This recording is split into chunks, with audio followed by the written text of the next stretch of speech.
నమస్కారం. శ్రీ గురుభ్యో నమః. తెలుగునాట దేవాలయ వ్యవస్థ, దేవాదాయ ధర్మాదాయ శాఖ ఆధ్వర్యంలో ఉన్నటువంటి ఈ శాఖలో ఆంధ్రప్రదేశ్ రాష్ట్రం ఉమ్మడిగా ఉన్నప్పుడు, ఇప్పుడు రెండుగా విడిపోయి తెలంగాణ ఆంధ్రప్రదేశ్ రాష్ట్రాలుగా విభజన జరిగాక ఆలయ పాలన, ఆలయంలో ఆగమ శాస్త్రాలు, సంప్రదాయాలు, ఆచారాలు, సంస్కృతి, ఆయా ఆలయాల ఉత్సవాలు, ఆ ఆలయాలకు సంబంధించినటువంటి పౌరాణిక గాథలు, ఇలా ఒక ఆలయ వ్యవస్థ మొత్తానికి ఆలయ వ్యవస్థ విజ్ఞాన సర్వస్వంగా, ఒక రకంగా చెప్పాలంటే మొత్తం ఈ దేవాదాయ ధర్మాదాయ శాఖలో ఉండేటువంటి ఆలయాలకు సంబంధించిన సమస్తమైనటువంటి విషయాలను పరిశీలించి, అవలోకించి, పరిశోధించి ఒక కరదీపికను అందించడమే కాకుండా, దేవాదాయ శాఖలో ఉండే కార్యనిర్వహణాధికారులు, అర్చకులు, వేద పండితులు, ఇతర అన్ని స్థాయిలో ఉండేటువంటి సిబ్బందికి ఆలయ సంప్రదాయాల పట్ల, ఆలయ పరిపాలన పట్ల ఒక శిక్షణా తరగతులు ఏర్పాటు చేయడమే కాకుండా, దేవాదాయ చట్టం మనకు ఏం చెబుతోంది, చట్టంలో ఉండేటువంటి విశేషాలు ఇవి అని లోతుగా అధ్యయనం చేసినటువంటి మహానుభావులు శ్రీ చిలకపాటి విజయరాఘవాచార్యులు గారు. వీరు గురుకుల విద్యాలయ సంస్థలో,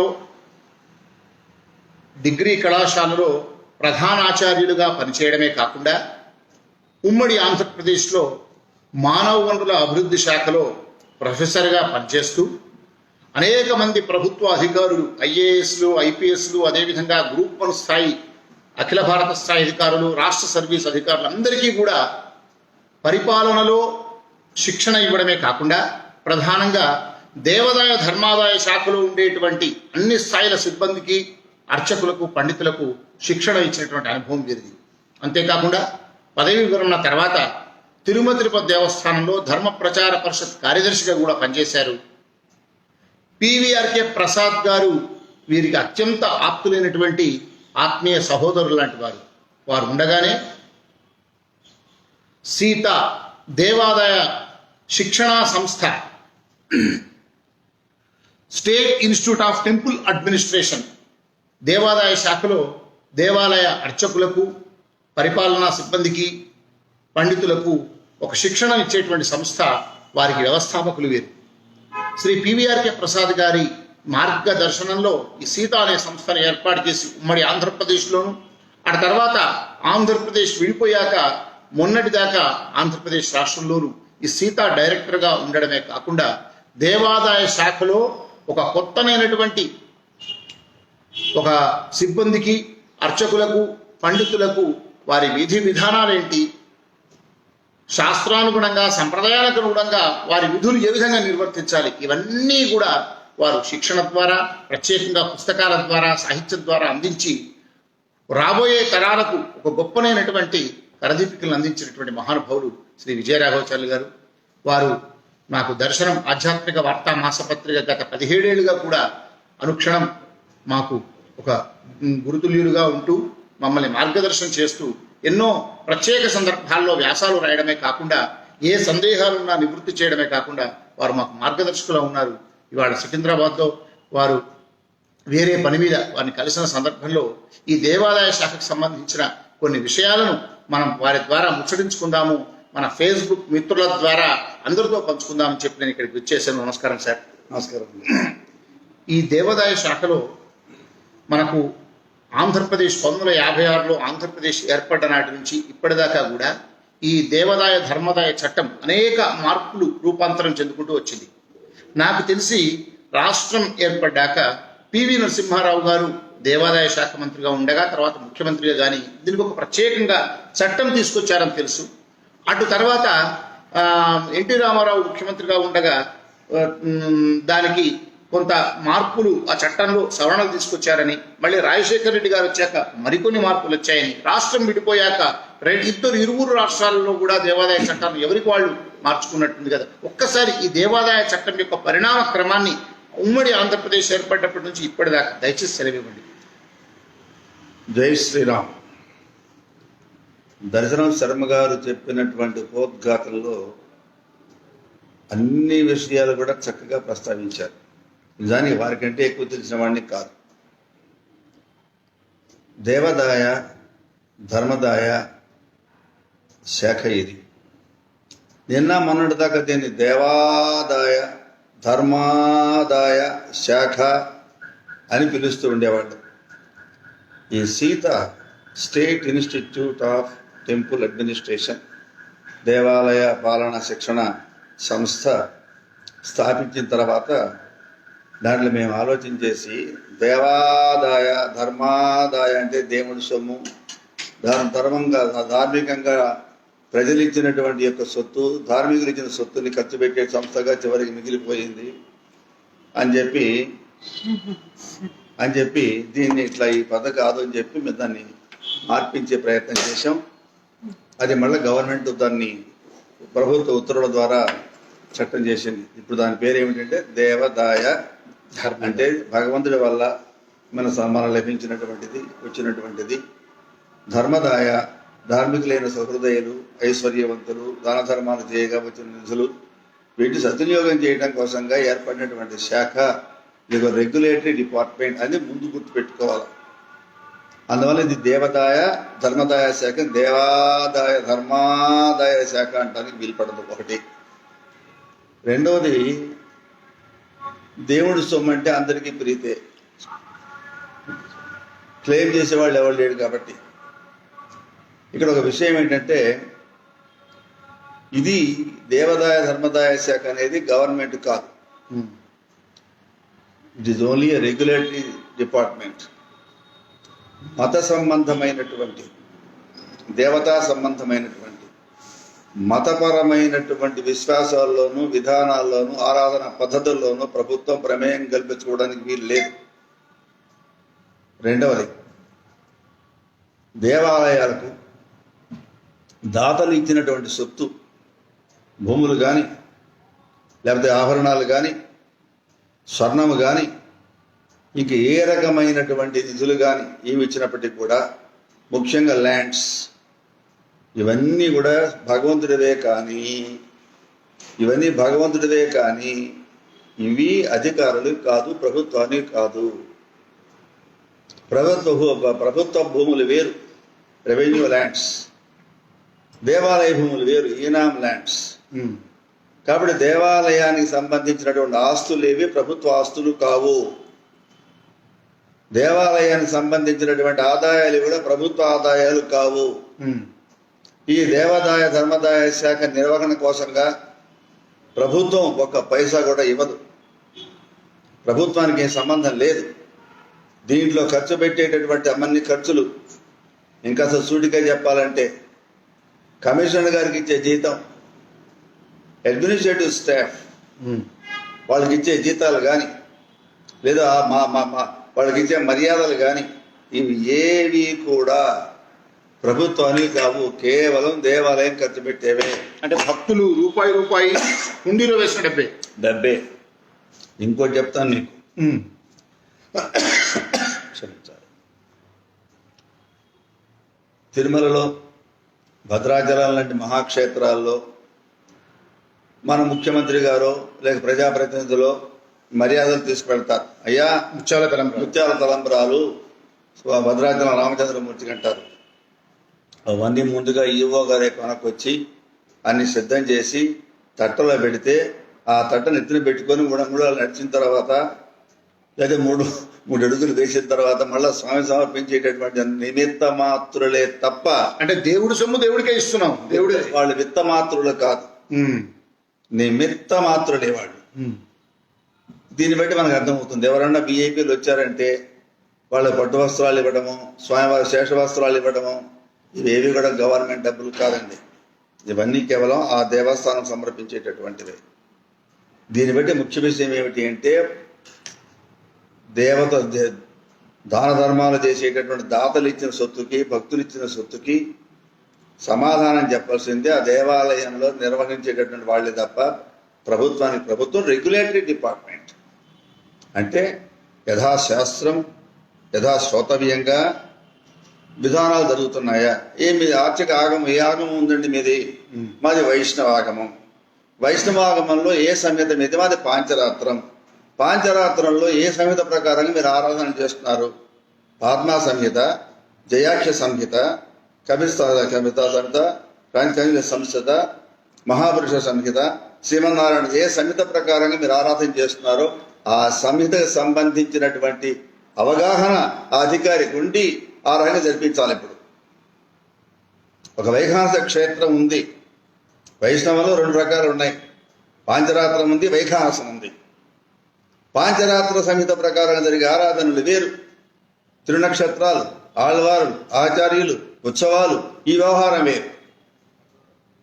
వైఖానసంలో ఆళ్వారులు ఉండరు, వాళ్ళకి ఆ ఆరాధన వేరు. లక్ష్మీ విశిష్టాద్వైతం, అది విమానార్చకల్ప ప్రకారంగా వాళ్ళు చేస్తారు. ఇక్కడేమో పాంచరాత్రాగమ, జయా సంహిత ప్రకారమా, పద్మా సంహిత, కపిజల సంహిత, ఏ సంహిత ప్రకారం మీరు చేస్తున్నారు? భద్రాచలం పరమపురుష సంహిత, అట్లాగే నెల్లూరు తలపకి రంగనాథ స్వామి జయాక సంహిత, వాళ్ళు పద్మా సంహిత కూడా చేస్తారు.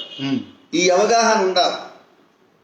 ఈవేళ ఇప్పుడు మనం ఏమంటున్నాము, ఏమండి 1956లో ఆంధ్రప్రదేశ్ రాష్ట్రం ఏర్పడింది, తెలంగాణ రాష్ట్రం ఏర్పడింది, ఇవన్నీ కూడా సంయుక్త ఆంధ్రప్రదేశ్ అనుకుందాం.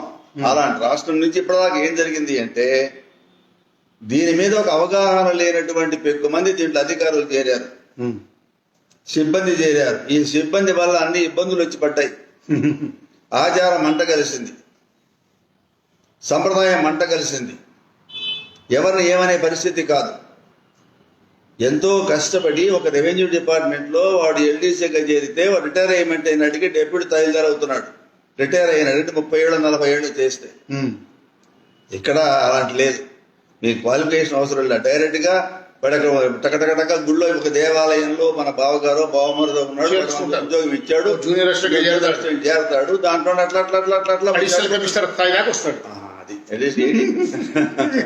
అంటే రీజనల్ జాయింట్ కమిషన్ స్థాయి దాకా వెళ్ళిపోతాడు, ఆర్టీసీ దాకా. మరి జాయింట్ కమిషన్ అంటే మాటలు ఎన్ని అధికారాలు ఉన్నాయి చట్ట ప్రకారంగా? అంటే ఒక క్రమ పద్ధతిలో ఈ వ్యవస్థ నడవడం లేదు అనేది సత్యం. దీన్ని సంస్కరించడం కోసంగా కొందరు మహానుభావులు వచ్చారు, మంత్రులు వచ్చారు, గొప్ప గొప్ప మంత్రులు వచ్చారు, కమిట్మెంట్ తో నిబద్ధతల మంత్రుల చెప్పండి. కల్లూరు చంద్రమోహన్ లాంటి వాళ్ళు పనిచేశారు కదా, దీంట్లో చేశారు కదా. అలాంటి మహానుభావులు ఉన్నారు కదా. ఇంకొందరు పేర్లు చెప్తే మిగతా వాళ్ళని అవమానపరిచిన నరసింహారావు గారు కూడా, ఆయన పేరే ముందు చెప్పాలిగా. అవును, ఆయనకే మొట్టమొదటి దేవాదాయ శాఖ మంత్రి. ఇలాంటి మహానుభావులు దీంట్లో పనిచేశారు, తక్కువ కాదు. అట్లాగే మంచి మంచి కమిషనర్లు చేశారు, అట్లాగే మంచి మంచి చీఫ్ సెక్రటరీలు చేశారు. Special chief secretary JSC Prasad గారు ఉన్నారు, మహానుభావుడు ఆయన. మా చంగప్ప గారు చేశారు, పార్థసారథి గారు చేశారు, కొండ వాసుదేవరావు గారు చేశారు, ముఖ్యంగా మా కేవీ రమణాచార్య వారు చేశారు. ఇలాంటి మహానుభావులు దీంట్లో గొప్ప కృషి చేశారు. అనురాధ గారు చేశారు నిన్న మొన్న. ఇలాంటి వాళ్ళు చేశారు. అట్లాగే అయితే వీళ్ళందరూ కూడా ఎవరికి ఎండోమెంట్స్ యాక్ట్ సంబంధించినటువంటి ముందు అవగాహన లేదు, ట్రైనింగ్ అసలు లేదు, ఎవరికి ట్రైనింగ్ లేదు.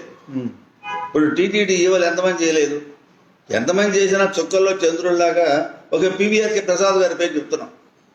ఆ తర్వాత రమణాచార్య గారు చేయలేదా, మన ఎల్వి సుబ్రహ్మణ్యం గారు చేయలేదా, ఐవీఆర్ కృష్ణారావు గారు చేయలేదా, మరి నిజం చెప్పాలండి నిమ్మగడ్డ రమేష్ కుమార్ గారు చేయలేదా?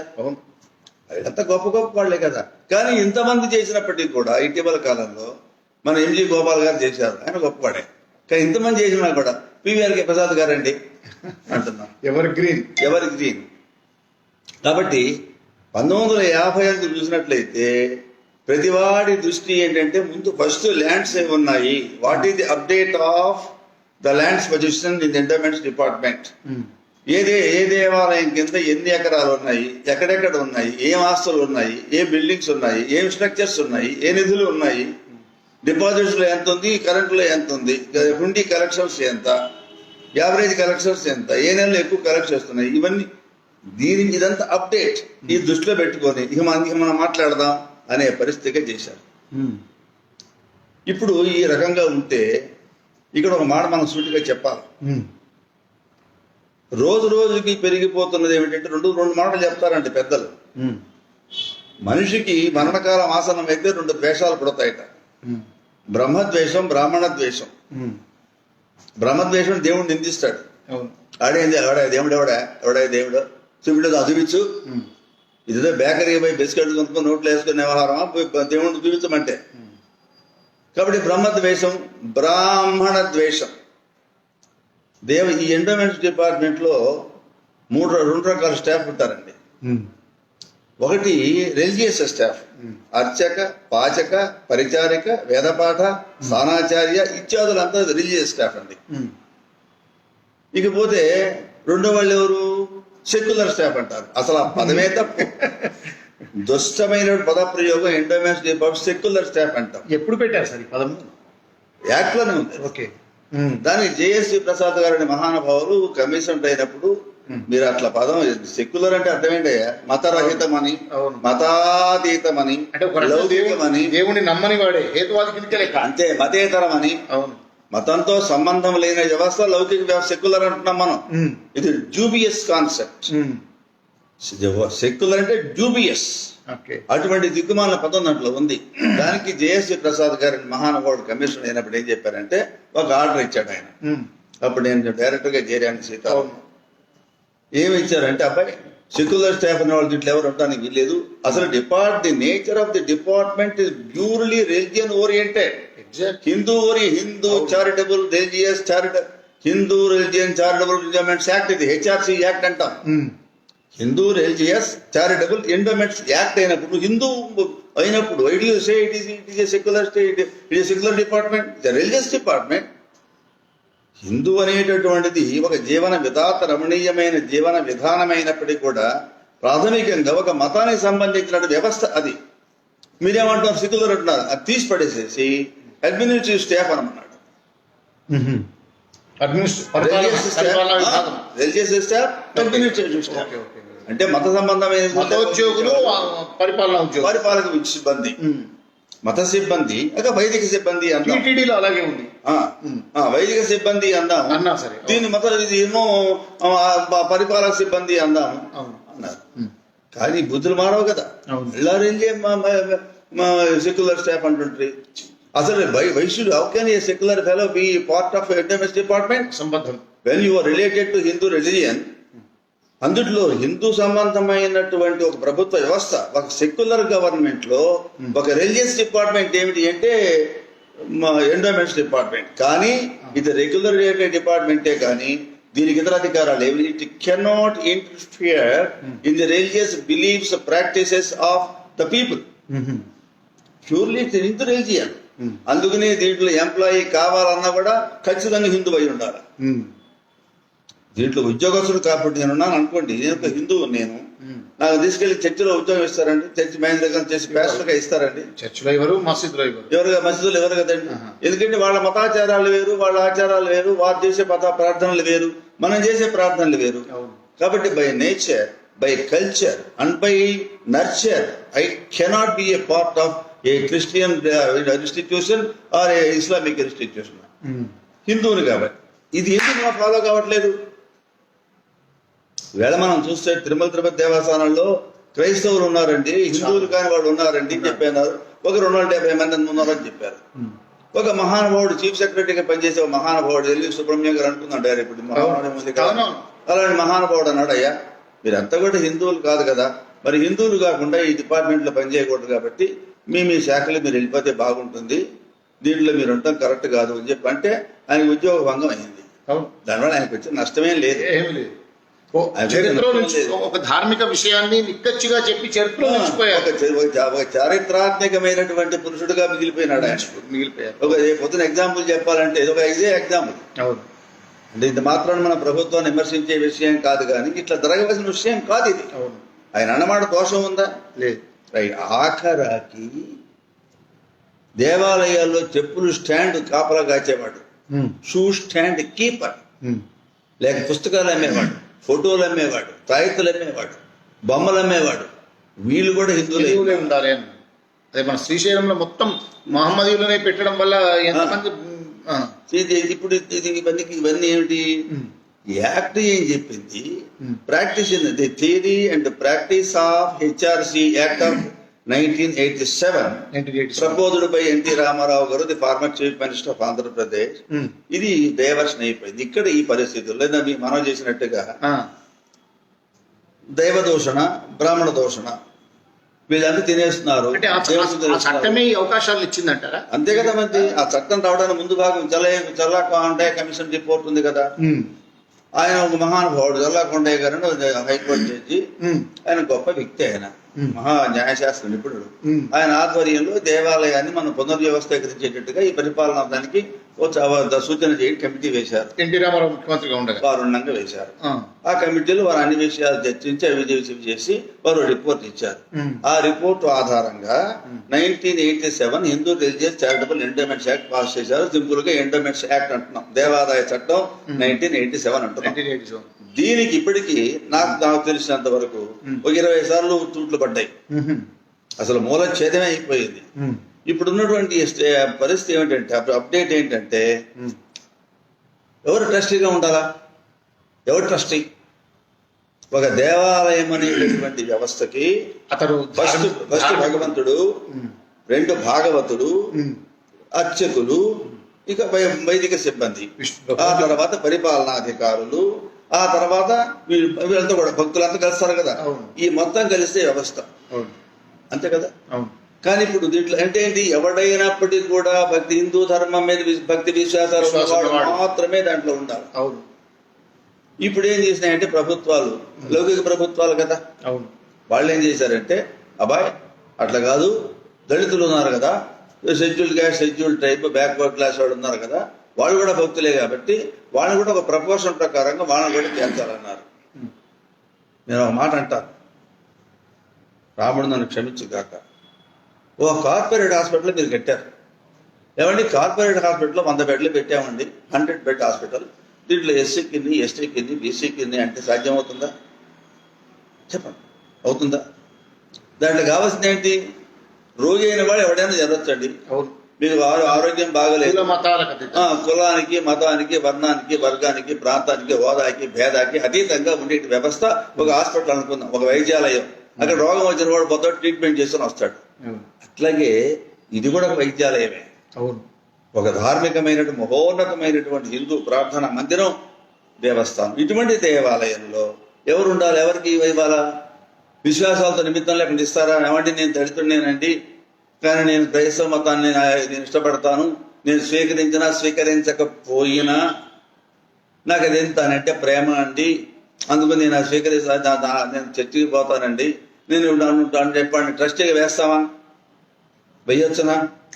దేవుడి యందు ఇప్పుడు ఒక పెద్దలు ఏమాట చెప్తారంటే, గుడిలో ఉన్నటువంటి అర్చామూర్తి అంటే శిలారూపంలో, లేక శిల రూపంలోనో, దారు చెక్క రూపంలోనో, బొమ్మ రూపంలోనో ఏదో స్ట్రక్చర్, ఒక విగ్రహం, అది శిల కావచ్చు, అది వైట్ మార్బుల్ కావచ్చు, గ్రెనైట్ కావచ్చు, కృష్ణశిల కావచ్చు, ఒక చెక్క కావచ్చు. మరి పండరీపురంలో ఉంది చెక్కే, అక్కడ శిల లేదే. మరి తిరుమలలో ఉంది శిల, ఒక బొమ్మ రూపంలో ఉండవచ్చు, ఓ మట్టి రూపంలో ఉండవచ్చు. లింగం అంటే పార్థివ లింగాలు లేవు, ఈ రకంగా ఉండవచ్చు. కాబట్టి ఆ గుడిలో ఉన్నటువంటి శిలని ఒక రాయిగా భావించేవాడు, వారిచ్చే తీర్థాన్ని మామూలు తీర్థమే కదా, నీళ్లే కదా ఇది, దీనికంటే మినరల్ వాటర్ బెటర్ కదా అని భావించేవాడు. ఒక మంత్రం చెబుతూ ఉంటే ఆ మామూలు అక్షరాలే కదా, ఏముందంట్లో 5 అక్షరాల మంత్రం, 3 అక్షరాల మంత్రం, 8 అక్షరాల మంత్రం, 24 అక్షరాల మంత్రాలే కదా, అవన్నీ శబ్దాలే కదా, దాంట్లో ఏముంది కనుక అనుకునేవాడు. చూసారా? వేదం అంటే ఏముంది? ఏవో ఒక శబ్దాన్ని 3 సార్లు పలుకుతారు, 4 సార్లు పలుకుతారు. అది ఘనం అంటే ఇదిగో ఈ క్రమంలో పలికేది, ఇలా క్రమాంతం అంటే ఈ క్రమం ఇలా పలికేది అనే వాళ్ళు ఏముందండి, మనం పలకొచ్చు కదా అనుకునేవాడు. వింటున్నారా? అర్చకుడు ఉన్నాడు, వాడు మనలాంటి రక్త మాంసాలు ఉన్నవాడే కదా. వాట్ ఈస్ స్పెషల్ ఇది? రక్త మాంసాలతో ఉన్నవాడే కదా. అందుకే మనలాంటి భావనలు, మనలాంటి స్వభావాలు, మనలాంటి ఆలోచనలు, మనలాంటి ఆవేశాలు అతనికి ఉన్నాయి కదా. వాటి ఇంకా వాటిలో విశేషం ఏంటి అనుకునే వాడు ధ్వంసం అవుతాడు శాస్త్రం చెబుతుంది, నాశనం అవుతాడు అని చెబుతుంది. ఈవేళ ఉన్న ఒకటేంటి, ఇప్పుడు ఈ దేవాదాయ ధర్మాదాయ చట్టం చేసిన తర్వాత దీంట్లో రకరకాలైన మార్పులన్నీ చేశారు, వ్యవస్థలో మార్పులు తీసుకొచ్చారు. మరి ఇంటే ఇప్పుడు the way is a payable to hell with best intentions. ఉద్దేశాలు గొప్పవి, ఉద్దేశాలు మంచివే, కానీ అమలుకు వచ్చేవాడికల్లా భ్రష్టత్వం ఏర్పడిపోయింది. ఇప్పుడు సంకరం ఏర్పడిపోయింది. ఉదాహరణకి ఆగమాలు ఉన్నాయి, ఆగమ సమితలు ఉన్నాయి. ఆగమ సంకరం కూడదు అంటారు. ఆగమ సంకరం అంటే ఏమిటి? ఒక విష్ణాలయ ప్రాంగణంలో శివాలయం కట్టకూడదు, నవగ్రహాలు పెట్టడానికి వీలు లేదు. ఒక శివాలయ ప్రాంగణంలో మరో దేవుడిని పెట్టడానికి వీలు లేదు. ఈవేళ నువ్వు శివాలయం కట్టామండి, బ్రహ్మాండం కట్టామండి, ఇదిగోనండి మా శర్మ గారు వచ్చారండి, ఏమండి నేను అయ్యప్ప భక్తుడిని, అయ్యప్ప మాల వేసుకుంటానండి, నేను 10 లక్షలు ఇస్తానండి, అయ్యప్పని పెట్టండి అన్నారు. అయ్యప్పని పెట్టేస్తాడు. ఏమండి మాకు నాగేంద్రుడు అంటే మాకు ఇష్టమండి, అందులో నాగసర్ప ప్రతిష్ఠ చేసుకుంటానండి, నేను 10 లక్షలు ఇస్తానండి అంటాడు. వాడు నాగసర్పని పెట్టేసేస్తాడు. ఇంకోటి ఎవడు పోతాడండి, నేను అంబేద్కర్ విగ్రహం పెట్టుకుంటానండి, మహానుభావుడు అండి, champion of social equality, champion of social equality, ఆయన మేము స్మరించుకుంటామండి, మేము పెట్టుకుంటామండి, ఆ విగ్రహం కడితే మేము పెట్టుకొని అన్ని రాళ్లే కాబట్టి మేము రాగి అంటారా, రాగి పంచలోహ విగ్రహాన్ని పెడతామండి అంటాడు. పెట్టుకోమని చెబుతామా? ఇంకోటో వచ్చి మహాత్మా గాంధీ విగ్రహం పెడతానండి, నేను జాతి పెద్ద కదా, ఫాదర్ ఆఫ్ ద నేషన్ కదా, అందరూ వారు వర్షిప్ చేసేవాళ్ళు కదా, ఐన్స్టీన్ లాంటి వాడు ఆ గాంధీ గారు ఎందుకు అప్పో చెప్పాడండి. రాబోయే తరాల వాళ్ళు గాంధీజీ లాంటి మహానుభావుడు పుట్టేటువంటి వాడు నమ్మడండి. రక్తమాంసాలతో ఉన్నట్టు ఒక మహాపురుషుడు ఈ నేల మీద నడయాడా మహాత్మా గాంధీ లాంటి వాడు అంటే ఎవడు నమ్మడండి. అంత గొప్పవాడు గాంధీ గారు కాబట్టి ఆయన విగ్రహం పెడతామండి అన్నాడు. ఇంకెవడో వచ్చి మా సినిమా యాక్ట్రెస్ పలానా ఎక్స్ చాలా అందగత్తె అండి, అద్భుతమైన నాట్యగత్తె, బ్రహ్మాండంగా రకరకాల సినిమా పాటలు గొప్పది, మాకు ఆరాధ్యం అండి, మేము విగ్రహం పెడతాం. లేదు విగ్రహం పెట్టలే తమిళనాడులో. ఇవన్నీ పెట్టుకుంటూ పోతే అది శివాలయమా అనకూడదు. కానీ శ్రీకి జకారం చేస్తే ఏమవుతుంది? ఇటువంటి వాటికి అవకాశం కల్పించవచ్చు. ఆగమ సంకరం కదా అది. ఇలాంటి సంకరాలు అనేది జరుగుతున్నాయి. Temples become museum of gods. దేవాలయాలు దేవతల ఒక ప్రదర్శనశాలలు అయిపోయినాయి. ఒక అద్భుతమైనటువంటి ఆగమం ఉన్నది, ఒక శాస్త్రం ఉన్నది, ఒక పూజారంటే చులకన భావం. నేను మనం చదివాను అవహేళన, వాడేదో బఫూన్ లాగాను జోగర్ లాగా కనపడతాడు. అర్చక సహ విష్ణు హరి సాక్షాత్ చరరూపి నశంశయ. అర్చకుడు అనేటటువంటి సహ అనేటువంటి వాడు సాక్షాత్ హరి, సాక్షాత్ నారాయణ వాడు కదులుతున్నాడు బదులుతున్నాడు కదండి. చరరూపి in spite of the fact is a man of flesh and blood. నశంశయ, there is no doubt about it, he is equal to God. He is none other than God. Lord Sriman Narayana భగవత్ స్వరూపం. ఇప్పుడు అర్చకులను ఏం చేస్తున్నాము? జోకర్లుగా మనం భావిస్తూ ఉన్నాం, ఒక బఫూన్లుగా మనం చూస్తూ ఉన్నాం. వాటి లెక్కల విషయం కాదు. మేము చెప్పాము పడితే అక్కడ ఇష్టానుసారంగా వాడు ప్రధాన అర్చకుడైనా ఆగమశాస్త్ర పండితుడైనా, మొన్న ఈ మధ్య చూశారు కదా సార్, ఒక ప్రధాన అర్చకుడిని సింహాచలంలో ఎవరో ప్రైవేట్ వ్యక్తి వచ్చాడని చెప్పి సస్పెండ్ చేశారు. శ్రీశైలంలో ఒక ఆయన క్షుద్ర పూజ చేశాడని అన్నారు, మొన్ననేమో కొట్టారు ఒక పాలక మండలి. చాలా చోట్ల జరుగుతుంది. అర్చకుడు అంటే సమాజం held him in highest esteem. ఒక అర్చకుడికి సమాజం ఇచ్చిన స్థానం సామాన్య స్థానం కాదు కదా. అటువంటి వాళ్ళని హేళనగా చూడటం. నేను చెప్పేవాడిని ట్రైనింగ్ ప్రోగ్రామ్ వాళ్ళందరికీ, అబ్బాయి అర్చకులు ట్రైనింగ్ ఇచ్చేటప్పుడు మీరు అధికారులతో మాట్లాడేటప్పుడు సారనే పిలవండి, తప్పేం లేదు. ఎందుకంటే వాళ్ళు అధికారులు కాబట్టి సార్ అనండి, ఏమండి అనండి, గారు అనండి అని వాళ్ళు చెప్పేవాళ్ళు. అధికారులకి నువ్వు పొరపాటును కూడా అరే శాస్త్రే ఇటారా ఏకవచన ప్రయోగం చేసి ఒప్పుకునేది లేదు. Be very careful. స్వామి అని పిలవండి. అర్చక స్వామి, పాచక స్వామి, వేదపారణ స్వామి, అర్చక పాచక పరిచారక స్వామి. అందుకని స్వామి మీరు పిలవాలి. మిమ్మల్ని సార్ అన్నప్పుడు నువ్వు స్వామి అనలేవా? అరే అండాచారులు ద్వారా అంటే ఇది చాలా ఒళ్ళు రావుతాయి. వాడు కొట్టకల్లా దైవం కొడతాడు. అర్చక సాక్షాత్ హరి చూస్తుంటే ఏమిటి ఇటువంటి లొసుగులు కొన్ని ఉన్నాయి దీంట్లో. దీన్ని ఎట్లా కంట్రోల్ చేయాలా అన్నప్పుడు ఫస్ట్ నీకు అవేర్నెస్ ఉన్నదా? నీకు చట్టం మీద నీకు what does the act of 1987 say? Have you understood? నీ డ్యూటీ ఏంటి? అర్చకుడుగా నీ డ్యూటీ ఏంటి? పాచకుడుగా నీ డ్యూటీ ఏంటి? ఎందుకంటే విడ్డూరం ఒక శివాలయంలో పనిచేసి అర్చకుడిని తీసుకెళ్లి విష్ణు ఆలయంలో ట్రాన్స్ఫర్ చేస్తున్నారు. అంత ఎగ్జాంపుల్ తెలుసు. జాయింట్ కంబైన్డ్ స్టేట్ లో నేను డైరెక్టర్ గా ఉన్నాను కాబట్టి నాకు తెలుసు కదా. నాకు ఎట్లా చేస్తాడండి? ఇప్పుడు నేను వైష్ణవునండి, నా ఆరాధన విధానం వేరండి. నేను శ్రీజయలేదయా పాత్రంది భక్త్యాది గుణార్ణవం అని నేను మొదలు పెడతాను. అంటే ఒక ఆయన చూడన్నాడు, ఎదురు వేదం ప్రేణాది, ఎదురు వేదం ప్రేణాది, అదర్ వేదం ప్రేణాది అని చెప్పి ఆ రకంగా ఆయన సంప్రదాయాన్ని పాటిస్తాడు. స్వధర్మే నిధనం శ్రేయ. శివాలయంలో పనిచేసేవాడు చక్కగా శివారాధన చేస్తాడు, అది ఆదరణీయమైన విషయం, దాంట్లో అభ్యంతరం ఏం లేదు. ఆ రకంగా ఆయన భగవంతుడు ఆరాధన చేస్తున్నాడు. నేను వైష్ణవ మార్గంలో నేను రామున్న కృష్ణుని పాదాలు పట్టుకొని నేను ఆరాధన చేస్తున్నాను. మరి నీకు అవగాహన ఉందా? నువ్వు శివాలయంలో రోజు అర్థం చేసేవాడిని తీసుకెళ్లి విష్ణాలయంలో ట్రాన్స్ఫర్ చేసేస్తే వాడు ఏం చేస్తాడు? ఇదే అధికారం అడ్మినిస్ట్రేషన్ అయితే ఎవడైనా ఎక్కడైనా చేయొచ్చు. మఠం చేస్తాడు, పీఠం చేస్తాడు, దేవాలయం చేస్తాడు, ఇష్టానుసారంగా వాడుకుంటున్నారు. అది ఇప్పుడు మొదట్లో ఉదంతా ఉందా అంటే నాకు తెలిసినంత వరకు 1975 దాదాపు 1980 దాకా ఒక 20 సంవత్సరాల పాటు ఇన్ని అవతాకులు జరగల. ఒక దేవుడు, ఒక ఆచారం, గౌరవం, భక్తి. అయ్యగారండి తెలంగాణ ఎంత గొప్పవాళ్ళు, తెలంగాణ వాళ్ళు ఎంత మంచి వాళ్ళు అండి. అయ్యగారు అంటారు వాళ్ళు, చులకనగా పొరపాటున మాట్లాడరు వాళ్ళు. ఆఖరాకి ఎంత ఇంటీరియర్ విలేజ్ లో ఉన్నవాడైనా అయ్యగారు అంటారు. అంత భక్తి భావాలు ఉన్నాయి. ఆంధ్ర ఉందనుకోండి, వాళ్ళు ఏం చేస్తారు? వాళ్ళు పంతులు గారు అంటారు. మరి ఎట్లాంటి ఏమి గౌరవం ఉంది కదా. అట్లా ఆరాధించబడ్డటువంటి ఒక అగ్రజాతిగా భావించబడి ఆరాధనలు పొందినటువంటి వాళ్ళు కాళ్ళ దండాలు పెట్టుకునే వాళ్ళు కాస్త ఇప్పుడు అధికారులు కాళ్ళ దండాలు పెట్టే పరిస్థితి పెట్టారు. వాళ్ళు చించాగిరి చేయాల్సి వస్తుంది. యాక్ట్ ఆ రకంగా చెప్పిందా? లేదు, చెప్పలేదు. ఇంకొక విషయం, ఇప్పుడు ఏమైపోయింది, ట్రస్ట్ బోర్డు నిర్మించేటప్పుడు ఆడవాళ్ళ స్థానం ఉండాలండి అన్నారు. ఎస్సీలకి అని చెప్పన్నారు. వాళ్ళందరూ కూడా విశ్వాసాలు ఉన్నాయా? వాళ్ళంతా హిందూ ధర్మాన్ని పాటిస్తున్నారా? అసలు వాడు హిందువులేనా? నేను ఇంకో మాట కూడా చెప్తాను. మేమేం చెప్పేవాళ్ళం అంటే ట్రైనింగ్ ఇచ్చినప్పుడు, అయ్యా హిందువు అంటే వాడి బిందువు ఉండాలి అని చెప్పేది. హిందూ యొక్క లక్షణం బిందువు. నీ మొహన చొక్కు అడ్డబొట్టో, నిలువు బొట్టో, చొక్కో, గంధము ఏదో నీ పాల భాగం నీ సంప్రదాయాన్ని బట్టి నీ సంప్రదాయంలో నువ్వు బొట్టు పెట్టుకుంటారు.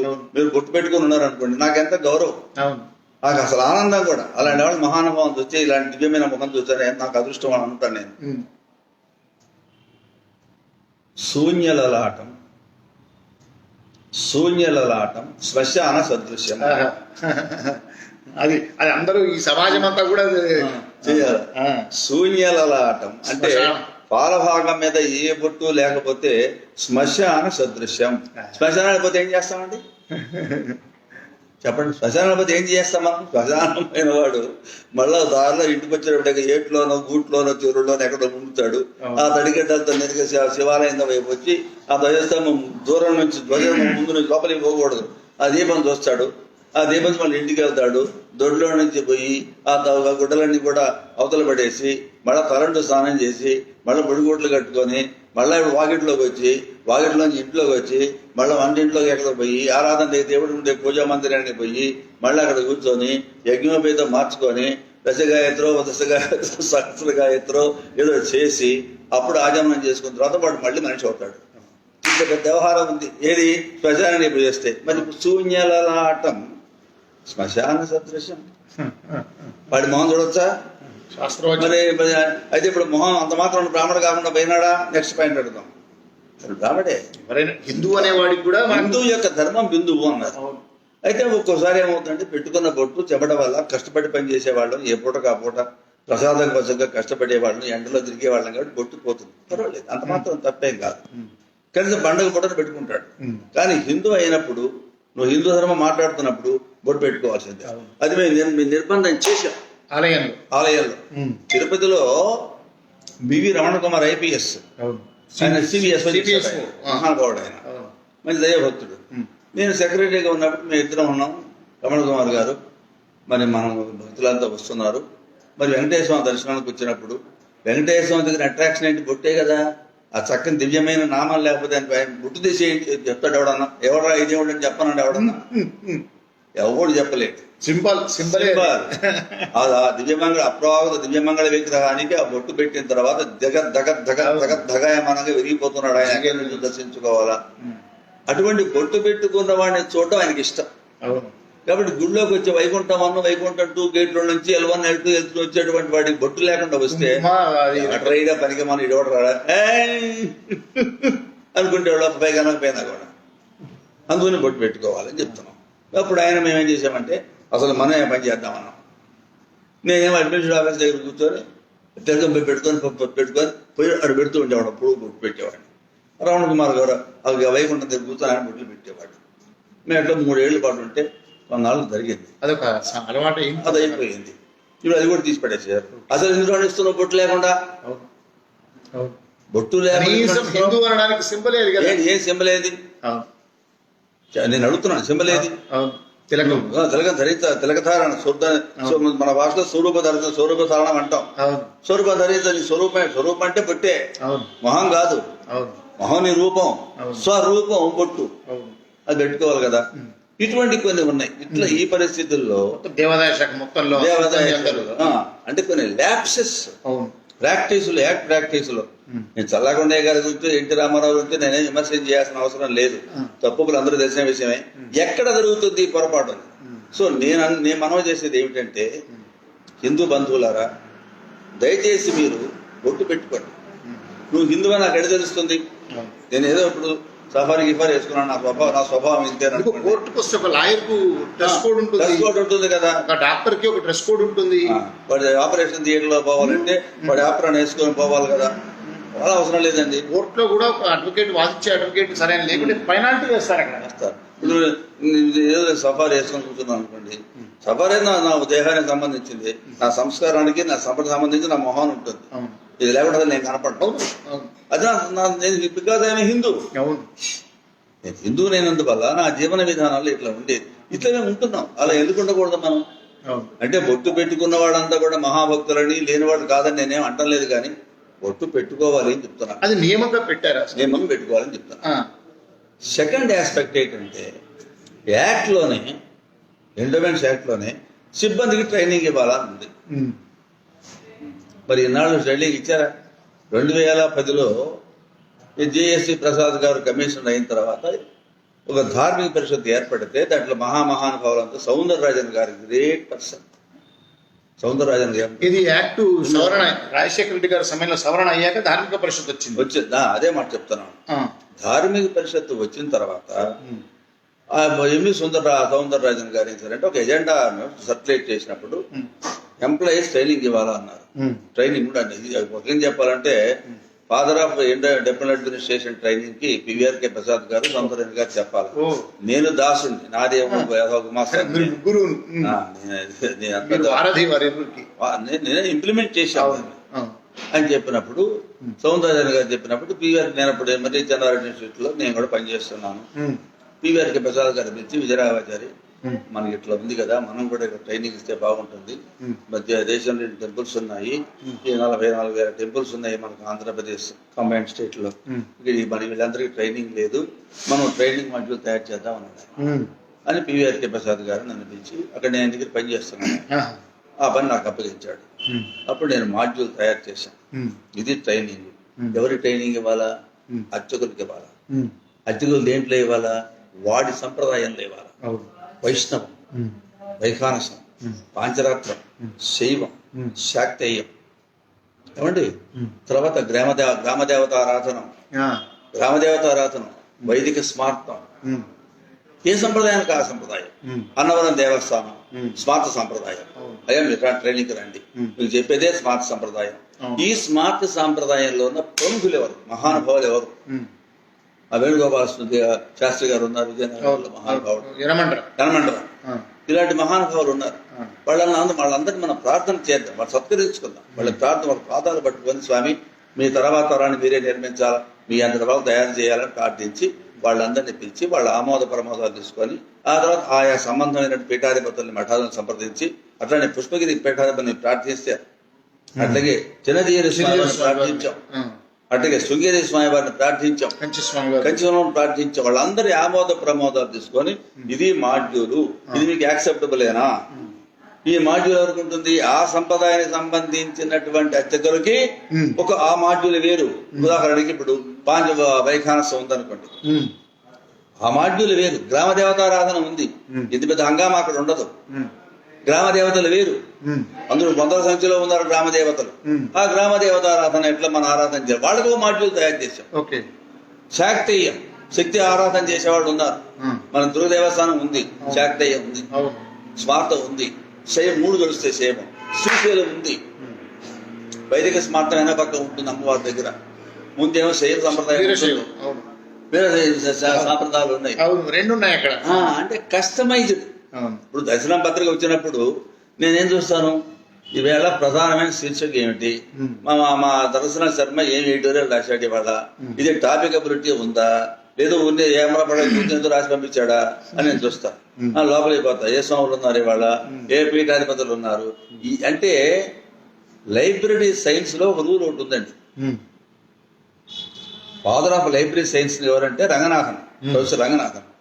ఆయన ఏమన్నాడంటే every reader his book, every book his reader. అదే ఆయన చెప్పింది, అది ఫస్ట్ లెసన్. నువ్వు ఏ పుస్తకం అచ్చివై దానికి తగినటువంటి ఒక కస్టమైజ్ రీడర్ అంటే కూడా ఉంటాడు. అది చెత్త పుస్తకం గొప్ప పుస్తకం కానీ దాన్ని చదివేవాడు ఉంటాడు. ప్రతి వ్యక్తికి ఒక ఇష్టమైన ఒక అంశం ఉంటుంది. ఆంధ్రప్రభ వారపత్రిక నడిచింది, నేను కూడా ఆర్టికల్స్ రాసిన వాడిని ఎప్పుడో 40 ఏళ్ళ నాడు. అంటే ప్రమదావనం అని ఉండేది, మాలతి చంద్రుడు రాసేది. ఆమె క్వశ్చన్ ఆన్సర్స్ ఒక 5-6 క్వశ్చన్స్ రాసేది. ఆ 5-6 క్వశ్చన్స్ అవ్వడం కోసంగా ఆ పత్రిక నడిచింది. సపరివార మాసపత్రిక, సపరివార మాస పత్రిక. దాంట్లో లేనటువంటి అంశాలు అంటూ ఉండవు. విజయవాడ ఆకాశవాణి ఉషశ్రీ గారి చమక్కులు. ఇప్పుడు ఆ సపరివార మాస సాక్షి పత్రికలో దేవుడు, దైవం, సింగారం, శృంగారం ఒక రకం కాదు, కానీ every reader his page, each page his reader. ఇప్పుడు దర్శనం పత్రిక అట్టుగా నడుస్తుంది కదా. ఇప్పుడు వారపత్రాలు ఏమండి, ఒకే వారంలో 10 మంది పుట్టారు, అందరూ ఒకే రకం ఉంటున్నాయా, కానీ దాని చూసేవాడు కూడా ఉంటారు. ఇట్లా టెంపుల్స్ ఆరాధనలో కూడా ఇవన్నీ ఉన్నాయి. అందుకని ఈ అర్చకులకి ట్రైనింగ్ ఇవ్వాలా, వాళ్ళ నిష్ణాతం తయారు చేయాలా. శబ్దం, శాబ్దిక సామర్థ్యం, సోనిక్ ఎఫికసీ అంటాం, దాన్ని వాళ్ళు డెవలప్ చేయాలి. దాన్ని డెవలప్ చేయాలంటే ఏం చేయాలా, వాళ్ళ యొక్క ఇంటోనేషన్ కరెక్ట్ చేయాలి. ఒక శబ్దాలు పలకలేడు, ధ థ థ థ థ ఈ శబ్దాలు కొంచెం పలకలేదు, వాడి కూర్చోబెట్టి శబ్దాలు వాడికి ఆ రకంగా చేశాం మేము. కళ్యాణోత్సవం చేయాల్సి వచ్చినప్పుడు ఆ మంత్రం అఘోర అభాదుధ్వీం అనే మంత్రం ఉంది, వృద్ధి కలవంలో పోసినట్టు చేసి పెట్టేశాం వాళ్ళకి. ఇట్లా వాళ్ళకి వాక్శుద్ధి, అధికారులకి training, endowments act, accounts, audit, leases, rents, lands, ఇనామ్ ల్యాండ్స్, వీటి గురించినటువంటి వ్యవహారాలన్నీ కూడా. అంటే కంప్లీట్ అడ్మినిస్ట్రేషన్ అంతా కూడా వాళ్ళు చేస్తారు కాబట్టి అదర్దాన వైదిక సంబంధంగా వాళ్ళకి ట్రైనింగ్ ఇవ్వాలి. ట్రస్టీస్, పుస్తకం అదే. ఈ ట్రస్టీస్ ఉన్నారు, అది చూపించండి. అదే దేవాలయ ధర్మకర్తల కరదీపికాన్ని మీరు ప్రత్యేకంగా చేశారు. అంటే ఊరికే ఒక ఆలయ ధర్మకర్తల మండలిలో సభ్యుడిగా వెళ్ళడం వేరు. వాళ్ళు ఎవరిని ఎంపిక చేయాలి, వాళ్ళ ధర్మాలు ఏంటి, ఒక సేవకుడు అంటే ధర్మకర్త అనేవాడు ఒక సేవకుడు. ఒక ఆలయంలో ఆ ధర్మకర్తల యొక్క విధులేంటి, ఆ పూర్వజన్మ సుకృతంగా వచ్చినటువంటి ఆ పదవి ద్వారా అతను ఏ విధంగా బాధ్యత నిర్వర్తించాలి అనే పుస్తకం రాశారు. చాలా చక్కని పుస్తకం, దాని గురించి కూడా వివరించారు. ఇప్పుడు ఇది కరదీపిక అంటే హ్యాండ్ బుక్, ఒక వర్కింగ్ మాన్యువల్, దాంట్లో అన్ని విషయాలు ఉంటాయి. అదే చిన్నస్థావన మన దేవాలయం పవిత్ర ప్రాంగణం, మాధవ నిలయం మానవీయ మందిరం, దేహమే దేవాలయం సాధనా విధానం, అదేవిధంగా విశేష పూజలు, ఉత్సవాలు, వాటి అంతరార్థం, దేవాలయ సందర్శనం ఆవశ్య కర్తవ్యాలు, దేవాలయ సందర్శనం నిషేధాలు, భక్తులు ఆచారాలు, భక్తులు అపచారాలు, భారతీయ జీవన విధానం సనాతన ధర్మం, ధర్మకర్తల నియమాలు విధులు, నియామకము విధులు, ధర్మకర్తలు ప్రవర్తనా నియమావళి కోడ్ ఆఫ్ కండక్ట్, భజన మండలుల ఏర్పాటు, హిందూ ధర్మ పరిరక్షణ ట్రస్ట్ హెచ్డిపిటి, హిందూ హెల్ప్ లైన్, దివ్య దర్శన పథకం ఇవన్నీ ఉండాలండి. ఎంత అద్భుతమైనటువంటి ఇది ఉంటే నిజంగా ప్రతి ధర్మకర్త సేవకుడుగానే ఉంటాడు. నియమించే వాళ్ళు కూడా అలాంటి వాళ్ళనే నియమిస్తారు. ఒక్కసారి వివరించండి. ఇప్పుడు అది ఒక దీపిక. ఇప్పుడు మేమేం చెప్పామంటే ధర్మకర్తలకు అపాయింట్ చేసిన తర్వాత వాళ్ళు పదవీ స్వీకారం చేసిన 10 రోజుల లోపల ట్రైనింగ్ రావాలా. ఒక 3 రోజులు 4 రోజుల పాటు మేము ట్రైనింగ్ ఇస్తాము. రెసిడెన్షియల్ ప్రోగ్రామ్ ఇది. ఇక్కడే మీకు భోజనాలు ఉంటాయి, మీరు ఎక్సర్సైజ్ చేయిస్తాము, కొన్ని వర్క్షాప్ చేయిస్తాం మేము. ఇవన్నీ కూడా మీరు నేర్చుకోవాల్సిందే. ఇవన్నీ అయిన తర్వాత ఫస్ట్ మీటింగ్ కాబట్టి ట్రస్ట్ బోర్డు దొరకాల. అందుకని ఇసుకొని నిర్ణయం చేయడానికి వీలు పడదు. ఈవేళ ఇన్నాళ్ళు అయినా కూడా ఏమండి శ్రీరామం ఎప్పుడు చేయాలి అంటే వివాదం, పంచాంగం దగ్గర వివాదం. ఏమండి నవమి వేధ గజం మీద పడకూడదండి ఒక ఆయన అంటాడు. ఏమండి అష్టమ వేధ నవ మీద ఉన్నా పర్వాలేదని ఒక ఆయన అంటాడు. మరి అష్టమ యొక్క వేధ నవ మీద పడకూడదు రూలు ఆగమ శాస్త్ర ప్రకారంగా. ఆ రోజు నవమి లేదు కదండి, శ్రీరామనవమి నవమి లేదే, పునర్వసు నక్షత్రం లేదు కదా. మరి ఏం చేయాలంటే అయ్యా నవమి లేకపోయినప్పటికీ కూడా దశమి ఉన్నప్పటికీ కూడా ఆ ఛాయ పడకూడదు, ముందు అష్టమ నవమి లేదు అని చెప్పి అది అష్టం మీద అంటారు. ఇవన్నీ మీమాంసలు ఉన్నాయి. వీటికి వాళ్ళ ట్రైనింగ్ ఇవ్వాలి. మీరు ఆగమ శాస్త్రము పంచాంగం మీద కూడా. ఇప్పుడు దర్శనం పత్రిక మా శర్మ గారు చేసిన మంచి పని ఏంటంటే తెలంగాణలో ఉన్నటువంటి మహానుభావులందరినీ చేర్చి ఒక సమగ్రమైనటువంటి ఆమోద ప్రమోదాలతో ఇది ఈ సంవత్సరం ఉండే పండుగలు, ఇవి తిథులు అవి తయారు చేశారు. అద్భుతమైన విషయం. నేను అభినందన తెలియజేస్తున్నాను. ఆ రకంగా ఆల్ ఇండియాలో జరగాల. ఆల్ ఇండియాలో ఆ రకంగా జరగాల. నేను నేపాల్ పోయినాను. నేపాల్ పోతే దీపావళి నాడు అక్కడ ఉన్నాను. వాళ్ళు రావణాసు వధ సంథింగ్ చేశారు. అందుట్లో హనుమ జయంతి అంటే 3 చోట్ల 3 రకాలు చేస్తున్నారు. ఏమయ్యా దశమ్యా మందవాసురే పూరాపాత్ర ప్రభుతాయ అని చెప్పి మంచి ఒక పక్క మంత్రం చెబుతుంటే ఆయన కాదంటే ఇంకో రోజు చెబుతున్నారు. ఇట్లా కాకుండా అందరినీ ఒక చోట చేర్చి ఆమోదం అట్లీస్ట్ రాష్ట్ర స్థాయిలో అందరి ఆమోద ప్రమోదాలతో సిద్ధాంతీకరించాలి. అది చేయాలి. అట్లాగే ఆగమాలు అయిపోయిన తర్వాత అడ్మినిస్ట్రేషన్ చెప్పాను మీకు. ధర్మకర్తలకు తెలిసి ఉండాలి. ధర్మకర్త ఇది హ్యాండ్ బుక్ వాళ్ళదే. ధర్మకర్తలకి నీ డ్యూటీ ఏంటి తెలిసి ఉండాలి. నేనేమన్నానంటే అయ్యా మీరు ఆ ధర్మకర్తలుగా పదవీ స్వీకారం చేసి మొట్టమొదటి మీటింగ్ పెట్టడానికి ముందు ట్రైనింగ్ కావాలి, ఇంక్లూడింగ్ తిరుమల తిరుపతి దేవస్థానం ధర్మకర్తలు. వాళ్ళు ధర్మకర్తలే కదా. ఇట్లా ధర్మకర్తలకు ఓరియంటేషన్ ఆ రకంగా మేము చేసాం. శ్రీశైలం చేసాం, భద్రాచలం చేసాం, కాళహస్తి చేసాం, అట్లాగే చాలా అన్ని దేవాలయం చేసాం. ఆ ట్రైనింగ్ అంతా చేసాం. ఇక్కడ మానవ వనరుల అభివృద్ధి శాఖలో మీరు ఆచార్యులు ఉన్నప్పుడు కూడా రమణాచార్య గారు ఉన్నప్పుడు కూడా చేశారు. నాకు జ్ఞాపకం ఉంది. 2003లో ఈ ట్రైనింగ్ మొదలైంది ఉమ్మడి ఆంధ్రప్రదేశ్ లో. అప్పుడేం చేసామంటే 2 మాడ్యూల్స్ తయారు చేసాం. ఒకటి అర్చకులకి, ఒకటి ఆఫీసర్స్ కి. మీ ఆఫీసర్ ఇప్పుడు నేను చెప్పిన విషయాలన్నీ మీ ఆఫీసర్ దాంట్లో ఉంటాయి. దానికి దాదాపు 40 నుంచి అహోరాత్రాలు చేస్తే కానీ ఆ మాడ్యూల్ తయారు కాదు, కష్టపడే. అది మేము చేసిన గొప్పతనం ఏం కాదు. భగవంతుని మాలో చేయించినటువంటి పివిఆర్కే ప్రసాద్ గారికి వారి పాదస్థానాలు దాసోహం. మహానుభావుడు ఆయన. ఎంవి సౌందరరాజన్ గారు మహా టెంపుల్ కమిటీ చైర్మన్ ఆయన. వారి పాద నమస్కారం. ఈ మహానుభావుల యొక్క భిక్ష వల్ల ఇది ఏర్పడింది. 2003, 2004 మా రావులపాలెం సీతారామరావు. ఆ సీతారామరావు జాయింట్ కమిషన్ రిటైర్ అయినాడు. ఆయన మాకు తోడ్పాటుగా ఉండేవాడు డిపార్ట్మెంట్ తరఫున. పక్కేమో జేసీ ప్రసాద్ గారు, వాడి పక్కేమో పివిఆర్కే ప్రసాద్ గారు. ఇలాంటి మహానుభావుల యొక్క అనుగ్రహంతో ఒక వ్యవస్థీకృతం అయిపోయింది. ఇప్పుడు సీత అనే స్టార్ట్ చేశారు. ఈ సీత చేసినది ఏంటి, నేను 2500 ప్రోగ్రాం చేశాం. సుమారు 2500 ట్రైనీస్. ఎన్ని సెమినార్లు, మహాభారతం మీద సెమినార్, రామాయణం మీద సెమినార్, ఈ ధర్మ సూక్ష్మాల మీద సెమినార్, ఆచారాల మీద సెమినార్, అందరినీ పిలిచి ఇట్లా చేసి ఇప్పుడు కొనసాగుతున్నాయా సార్ అవి? మంగళం కోసలేంద్రాయ మీతోనే ఆరంభమయ్యాయి, మీతోనే అవి. అయ్యో ఇక్కడ అసలు ఇక్కడ నాకు తెలిసి తెలంగాణలో ఈ సీత అనేది నడవట్లేదు, అసలు లేదు. ఇటువంటి ఇవన్నీ ఉన్నాయి. అంటే ఇప్పుడు మా శర్మ గారు ఇచ్చిన మొట్టమొదటి క్వశ్చన్ కి సమాధానం చెప్పినట్టు 2 రోజులు పెట్టే వ్యవహారం అంతా ఉన్నది.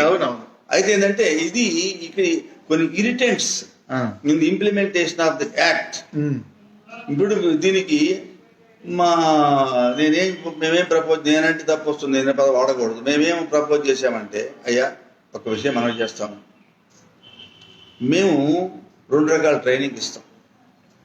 ఒకటి ఇన్స్టిట్యూషనలైజ్ రెసిడెన్షియల్ ట్రైనింగ్ ఇస్తాం. 2 ఆన్లైన్ ట్రైనింగ్ కరెస్పాండెన్స్ కోర్స్. ఉద్యోగంలో చేరినటువంటి వాడు ఎవడైనా సరే endowments department public service commission ఉందనుకోండి, అది తీసేయండి, మా అక్కర్లా. ఓన్లీ ఎండోమెంట్స్ రిలీజియస్ కమిషన్ పెట్టండి. వాడు హిందూ అవసరం అండి, వేరే వాడితో కలపొద్దు, వేరే వాళ్ళని తీసుకురావద్దు. అది సెక్యులర్, అవును, ఇది రిలీజియస్. ఎగ్జాక్ట్లీ. కాబట్టి దీన్ని సపరేట్ గా సెలక్షన్ బోర్డు ఒకటి తయారు చేసి పెట్టండి, కన్స్టిట్యూట్ చేయడానికి. దాంట్లో వాళ్ళ ద్వారా వాళ్ళు నియమించండి. అట్లా వచ్చిన వాడికి ముందు ట్రైనింగ్ ఇప్పించండి.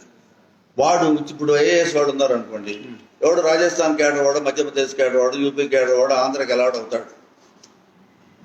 నేటివ్ ఆఫ్ దట్ ఆ స్టేట్ ఆంధ్ర క్యాడర్కి వస్తాడు. అట్లాగే ఆంధ్ర క్యాడర్ వాడు వేరే స్టేట్కి అలాట్ అవుతాడు.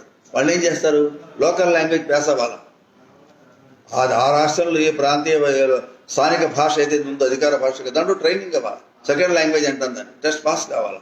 అట్లాగే ఎండోమెంట్స్లో సెలెక్ట్ అయినటువంటి వాడు ఎండోమెంట్ టెస్ట్ పాస్ కావాలి. దానికి 6 నెలల పాటు సర్టిఫికేట్ కోర్సు. తర్వాత వాడు ప్రమోట్ సీనియర్ అసిస్టెంట్ అయిన తర్వాత వాడు సంవత్సరం పాటు డిప్లొమా కోర్సు. ఆ తర్వాత మళ్ళా పోస్ట్ గ్రాడ్యుయేట్ డిప్లొమా కోర్సు మేమే ఆర్గనైజ్ చేస్తాం, సీత ఆర్గనైజ్ చేస్తుంది. మేము డిగ్రీస్ ఇస్తాం, మేము సర్టిఫికేట్స్ ఇస్తాం. వాడు బాబాస్ అయినట్టుగా. వాడి 2 రకాల ట్రైనింగ్, రెసిడెన్షియల్ ట్రైనింగ్ ఏమో కాంట్రాక్ట్ ప్రోగ్రామ్ ఫర్ 10 days పెడతాం. ఆన్లైన్ కోర్సుల ప్రకారంగానో లేదా కరెస్పాండింగ్ మెటీరియల్ తయారు చేసి ఇస్తాము, చదువుకుంటాడు. క్లాసులు పెడతాం. ఇక్కడ ఈవినింగ్ 1.5 hours 2 hours క్లాసులు పెడతాము. వాడు పరీక్షలు పాస్ అయితేనే ఇంక్రిమెంట్, ట్రైనింగ్ అటెండ్ అయితేనే ఇంక్రిమెంట్, ఎగ్జామినేషన్ పాస్ అయితేనే ఇంక్రిమెంట్. ఆ రూల్స్ పెడదామంటే ఎల్వి సుబ్రహ్మణ్యం గారు అన్నారు, విజయరామచల్ గారు ఇది చాలా బాగుందండి, మీరు సిలబస్ తయారు చేయండి అన్నాడు. ఏది certificate course of 6 months, junior diploma course for 1 year, post graduate diploma course for 2 years తయారు చేయమన్నాడు ఆయన. తయారు చేసి పెట్టాం. ఇప్పుడు మా దగ్గర అవన్నీ ఉన్నాయి. ఇట్లా చేసినందువల్ల వాళ్ళకి హిందూ ధర్మం మీద ఓరియంటేషన్ వస్తుంది. హిందూ ధర్మం ఓరియంటేషన్ కొనసాగుతుందా సార్? ఏమి లేదు, ప్రతిపాదన వరకే. ఎల్వి సుబ్రహ్మణ్యం గారు ప్రభుత్వ ప్రధాన కార్యదర్శిగా అడగడం, మీరు తయారు చేయడం అంతవరకే అయిపోయింది. వారు లేరు, మీరు లేరు. ఇక్కడ అసలే లేదు తెలంగాణలో. ఈ తెలంగాణ విషయం వచ్చేవాడికి అంటే మనం సూటిగా చెప్పవలసి వస్తే మహాపండితులు సూటిగానే చెప్పండి. మహాపండితులు ఉన్నారు. ఆగమ శాస్త్రం మీద పట్టున్న వాళ్ళు తక్కువ. ఇక్కడ చాలా ఇంపార్టెంట్ విషయం ఉంది. తప్పకుండా తెలంగాణ రాష్ట్రంలో ఇది Telangana state institute of temple administration అవసరం. టి సీత రావాలా. అక్కడ సీత ఉంది, ఇక్కడ టి సీత రావాలా. ఈ ట్రైనింగ్ పెట్టాలా. ఇప్పుడు బ్రాహ్మణ పరిషత్తుని పెట్టారు, దానికే బాధ్యత అప్పగించవచ్చు. మీరు దాన్ని ఆర్గనైజ్ చేయమని చెప్పచ్చు. దానికి కొంత బడ్జెట్ ఇవ్వదు. మీరేం డబ్బులు ఇవ్వాల్సిన అవసరం లేదు. టెంపుల్ డబ్బు వేములవాడ డబ్బులు లేకుండా పోయినాయా, భద్రాచలం డబ్బులు లేకుండా పోయినాయా, యాదాద్రి డబ్బులు లేకుండా పోయినాయా, ఆ టెంపుల్స్ భరిస్తారు. 2 ఏ ట్రైనింగ్ వస్తే ఏ టెంపుల్ వాళ్ళు వాళ్ళకి అయ్యే ట్రైనింగ్ ఎక్స్పెన్సెస్ వాళ్ళకి బుక్ చేస్తాం మనం. కాబట్టి గవర్నమెంట్ మీద భారమేం లేదు. ఇట్లా ట్రైనింగ్ ఇచ్చినందువల్ల అఖిల భారత స్థాయిలో ప్రపంచ స్థాయిలో మన 2 తెలుగు రాష్ట్రాల్లో అద్భుతమైనటువంటి పండితులు ఉన్నారండి అన్నారు. అంటే మంచి కీర్తి వస్తుంది, ఆరాధనలు బాగా జరుగుతాయి, ముఖ్యంగా కన్వర్షన్స్ పోతాయి. చాలా ముఖ్యం. జాతీయ సమైక్యతకి, జాతీయ జీవన విధానానికి అత్యంత అద్భుతమైన రూపకల్పన చేసిన మన దేవాలయాలు. ఈ దేవాలయాలు లేకపోతే మనం బద్రీ ఎందుకు పోవాలా, కాఠ్మాండు ఎందుకు పోవాలా, లేకపోతే కేదార్నాథ్ ఎందుకు పోవాలా, చార్ధామ్ ఎందుకు పోవాలా? ఎక్కడో ఉన్నటువంటి వాళ్ళంతా వచ్చి తిరుమల వెంకటేశ్వర స్వామితో సప్తగిరి సామ్రాజ్య సార్వభౌమ పాద సన్నిధులు తలకాయలు వచ్చి బద్ధేనాంజలినా నదేన తెరసా అంటే ఎందుకు ఉండాలా? జాతీయ సమైక్యతకి, సామాజిక సామరస్యతకి, వ్యక్తిత్వ వికాసానికి, సనాతన ధర్మ సద్ధర్మ సాధనకు దేవాలయ సంస్థతే మూలం. దానికి ఒక శిక్షణా సంస్థ మహాపండితులు పిలిపించి వారి ఆశీర్వచనం తీసుకొని వారికి కావాల్సిన మర్యాదలన్నీ చేసి వారి ద్వారా తర్వాత తరాన్ని నిర్మించగలిగే ప్రయత్నం చేయకపోయేటైతే ముందు రోజుల్లో ఈవేళ ఉన్న పరిస్థితి 2031 నాటికి 55% హిందువులు ఉంటారని చెప్తున్నారు. ప్రమాద ఘంటికలు. 2031 నాటికి అంటే 2029 ఎలక్షన్స్ లో హైందవేతరుడు ప్రధానమంత్రి అవుతాడు అని చెప్తున్నాను. ఇటువంటి ఉపద్రవం రాకుండా ఉండటానికి ముఖ్యంగా ఒక national integration, social cohesion, social unity, personality development, ఒక ఉత్తమమైన వ్యక్తిత్వ వికాసానికి దేవాలయ సంస్కరణ చాలా ముఖ్యం. దానికి అవసరం వస్తే ఇప్పుడున్న చట్టాన్ని కూడా మార్చి మనం చెప్పినట్టుగా రిలీజియస్ స్టాఫ్ అంటే వైదిక సిబ్బందికి, పరిపాలనా సిబ్బందికి ముందు అర్జెంటుగా అది మార్చి పడేసేయాలి. ఇంకొక విషయం మనం చేసి నేను క్లోజ్ చేస్తాను. జనవరి 1 నూతన సంవత్సరాది అని చెప్పి భారీ ఎత్తున ఖర్చు పెడతారు మన దేవాలయాల్లో, తిరుమల తిరుపతి దేవస్థానం సహా వాళ్ళతో సహా. వాళ్ళకి స్వాగత ద్వారాలు కట్టి, ఫ్లవర్ డెకరేషన్ చేసి, ఆ వచ్చే వీఐపీలందరికి కూడా వాడి హోదాలను బట్టి వీళ్ళే పట్టు వస్త్రాలు వెనక్కి వచ్చి దేవుడికి అట్లా తగిలించి వాళ్ళ కప్పి ఇట్లా కొన్ని లక్షలు ఖర్చు పెడుతున్నారు. ఇటువంటి దుస్థితి ఉంటే మేము ఆలోచించాం ఇది కరెక్ట్ కాదని. అప్పుడు మేము ప్రపోజల్ పెట్టాం. ఏమిటంటే దానికి అందరూ అధికారం అప్పుడు కమిషనర్. ఇక నుంచి దేవాలయాల్లో జనవరి 1వ తారీఖు నాడు స్వాగత తోరణాలు కానీ ప్రత్యేక ఆర్భాటాలు చేయడానికి వీల్లేదు. అది క్రైస్తవ క్యాలెండర్ ప్రకారంగా అది కావచ్చు, కానీ మన హిందువుల యొక్క సనాతనమైనటువంటి సనాతన ధర్మ సాధనలో యుగాది అనే అదే సంవత్సరాది కాబట్టి ఆ రోజు చేయలే కానీ జనవరి 1 చేయడానికి వీల్లేదు అని చెప్పి మేము ప్రపోజ్ చేశాం. దాని మీద ప్రభుత్వం మా మీద మండిపడింది, సీరియస్ అయిపోయింది. మా మఠాధిపతులు, పీఠాధిపతులు ఇలాంటి మహానుభావులంతా కూడా చాలా మంచి చాలా మంచి స్పందన వచ్చింది, సానుకూలమైన స్పందన. అది రామానుగ్రహం వల్ల అత్యంత విచిత్రమైనటువంటి స్థితిలో దాన్ని మార్చే పరిస్థితి లేకుండా చేశారు. పోయింది. కోర్టులో కేసు వేశారు.